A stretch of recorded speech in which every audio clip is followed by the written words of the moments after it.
नवरात्रीच्या प्रत्येक दिवसाची माहिती दुर्गा आणि राक्षस महिषासूर यांच्यात झालेल्या प्रमुख युद्धाशी संबंधित हा सण आहे। यावेळी वाईटावर चांगल्यांचा विजय साजरा केला जातो। हे 9 दिवस दुर्गा विजय साजरा केला जातो। हे 9 दिवस देवी दुर्गा आणि तिच्या 9 अवतारांना नवदुर्गाला समर्पित आहेत। प्रत्येक दिवस हे देवीच्या अवताराशी संबंधित आहे। दिवस पहिला शैलपुत्री। शैलपुत्री हा महाकालीचा प्रत्यक्ष अवतार मानला जातो। या दिवसाचा रंग पिवळा आहे, जो कीर्ती आणि उत्साह दर्शवतो। दिवस दुसरा ब्रह्मचारिणी ही देवी आनंद आणि शांततेचे प्रतीक आहे। हिरवा ह्या दिवसाचा रंग आहे। दिवस तिसरा चंद्रघंटा सौंदर्याची मूर्ती आहे आणि शौर्याचे प्रतीक आहे। राखाडी हा तिसऱ्या दिवसाचा रंग आहे। नंबर 4 कुष्मांडा देवी। कुष्मांडा पृथ्वीवरील वनस्पतीच्या संबंधित आहे आणि म्हणूनच दिवसाचा रंग केशरी आहे। दिवस 5 स्कंदमाता। स्कंदमाता कार्तिकेची आई आहे। पांढरा रंग आईच्या बदलत्या शक्तीचे प्रतीक आहे, जेव्हा तिचे मूल धोक्याचा सामना करते। दिवस 6 कात्यायनी देवी। कात्यायन ऋषीच्या पोटी जन्मलेली ती दुर्गेचा अवतार आहे आणि ती लाल रंगाने दर्शवली जाते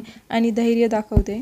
दिवस 7 कालरात्री देवी। देवी दुर्गेचे सर्वात उग्र रूप मानले जाणारी कालरात्री सप्तमीला पूजनीय आहे। दिवसाचा रंग शाही निळा आहे। दिवस 8 महागौरी देवी। महागौरी हे बुद्धिमत्ता आणि शांतीचे प्रतीक आहे। असे मानले जाते की जेव्हा कालरात्रीने गंगा नदीत स्नान केले तेव्हा तिचा रंग अधिक उबदार झाला। या दिवसाशी संबंधित रंग गुलाबी आहे, जो आशावाद दर्शवतो।